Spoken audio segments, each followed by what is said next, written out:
Hi hello வணக்கம், இது உங்கள் சிவி ஜோன். எல்லாருமே எப்படி இருக்கீங்க? இப்போ பற்றின ஒரு தரமான சம்பவம். சாச்சனாவை பிக் பாஸ் 8 யாராலையும் மறக்கவே முடியாது, மறுக்க முடியாத ஒரு நபர் அப்படின்னு கண்டிப்பாக சொல்லி ஆகலாம்.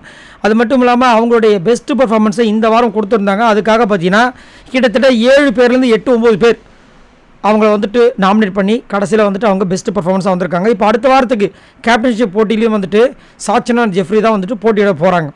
ஸோ அதுக்கு முன்னாடி பார்த்தீங்கன்னா எல்லாருமே சாச்சனா சொல்லும்போது அவங்களுக்கு அவ்வளோ சந்தோஷம். ஏன் அப்படின்னா இதுக்கு முன்னாடி ஃபஸ்ட்டு பர்ஃபார்மன்ஸாக 2 வாட்டி வந்திருந்தாங்க. போய் கண்ணாடி முன்னாடி அப்படி கதறி அழுதாங்க. நான் எதில் தப்பு பண்ணுறது தெரியலையே, ரொம்ப அசிங்கமாக இருக்குது, அடுத்த வாட்டி கண்டிப்பாக நான் விடக்கூடாதுன்னு சொல்லி போன வாட்டியும் வாங்கினாங்கன்னு நினைக்கிறேன். இந்த வாட்டியும் வந்துட்டு பெஸ்ட் பர்ஃபார்மன்ஸ் வந்தது உண்மையிலேயே அவங்களுக்கு ரொம்ப சந்தோஷமாயிடுச்சு.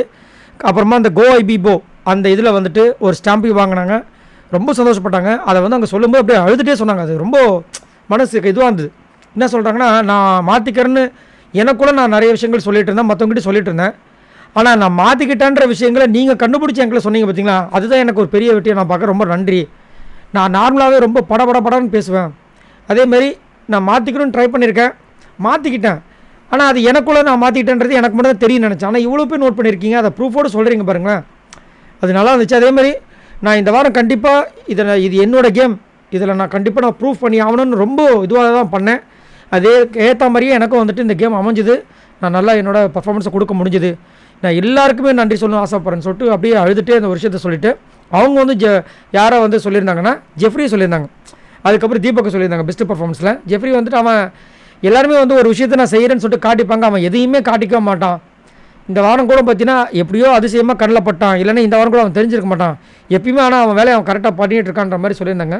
போன வாரம் தான் ஜெஃப்ரிக்கு சாச்சனாக்கு பயங்கரமாக முட்டிக்கிச்சு. பட் இந்த வாரம் அது அப்படியே மாறிடுச்சு, சூப்பராக இருந்தது. அதுக்கப்புறம் லாஸ்ட்டாக பார்த்தீங்கன்னா தீபக்கை சொல்லியிருந்தாங்க. ஏன்னா இது தீபக்கை வந்துட்டு சொல்லியிருக்காங்களே அப்படின்னு எனக்கு கொஞ்சம் யோசனையாக இருந்துச்சு. ஏன் அப்படின்னா நான் எப்பயுமே தூக்கம் அந்த மாதிரி ஒரு விஷயம் வரும், பட் இந்த வாரம் வந்துட்டு நான் தூங்குறதுக்கு யோசிக்கூட இல்லை, அந்த அளவுக்கு என்னை என்கேஜாக வச்சுருந்தாருன்ற மாதிரி சொல்லியிருந்தாங்க. ஆனால் இங்கே வந்து பிக் பாஸ் வந்து ஒரு குசும்போலை பண்ணிட்டார். அது கொஞ்சம் செம காமெடியாக போச்சு. ஏன்னா எப்பயுமே சாச்சனா மேலே கொஞ்சம் பிக் பாஸ்க்கு ஒரு அலாதி பிரியம் இருக்குன்னு உங்களுக்கே தெரியும். அது நிறைய நேரங்களில் நீங்கள் பார்த்துருக்கலாம். இன்றைக்கி அதே மாதிரி வேறு வேலையை செஞ்சு விட்டார். இதுக்கு முன்னாடி பார்த்தீங்கன்னா எனக்கு வந்து முட்டை பிடிக்காதுன்னு போது முட்டையை காமிச்சது, அப்புறமா நான்வெஜ் சாப்பிட மாட்டேன் போது அந்த மட்டன் பீஸ் எல்லாத்தையும் காமிச்சது, அதுக்கப்புறம் கத்திரிக்காய் அலர்ஜினும் போது கத்திரிக்காய் சாப்பிட்டு அந்த மட்டன் பிரியாணியோட கத்திரிக்காய் சாப்பிட்ட விஷயங்களை காமிச்சது. அதேமாதிரி இன்றைக்கி ஒரு விஷயத்தை பண்ண விட்டார். என்னென்னா தீபக்கை வந்து அவங்க வந்து புகழ்ந்து சொல்லும்போது சட்டுன்னு ஒரு கேமராமேன் ஒரு ஆங்கிள் வைக்கிறாரு. என்ன ஆங்கிள்னா, கொஞ்சம் நேரத்துக்கு முன்னாடி அவங்க வந்து ஒரு பூவை பிச்சாங்க பார்த்தீங்களா, போன நேற்று அந்த பூவை காமிக்கிறார். இப்போ வந்து தீபக்கை சூப்பர்னு சொல்லிட்டு பூவை பிச்சு போடுற நீ அப்படின்ட்டு. இன்னும் அது ஒன்றும் எனக்கு புரியல. அதன்படி பார்க்கும்போது எனக்கு அப்போ கன்ஃபார்ம் இந்த வாரம் வந்து சாச்சனை காலின்ற மாதிரி தோணுது. ஏன் அப்படின்னா அங்கே இருக்கிற பிக் பாஸ் டீமே வந்துட்டு செம்ம கானில் இருக்காங்க போல சாச்சனாவில். ஆனால் இந்த வாரம் ஏன் கானில் இருக்கணும், இந்த வாரம் நல்லா தான் அந்த பொண்ணு பண்ணியிருக்காங்க. என்னுடைய பர்சனல் ஒப்பீனியன். ஏன்னா எல்லா நேரத்துலையும் வந்துட்டு அந்த பொண்ணை சொல்லிகிட்டே இருக்கக்கூடாது. இந்த வாரம் நல்லாவே பர்ஃபார்மன்ஸ் பண்ணியிருந்தாங்க.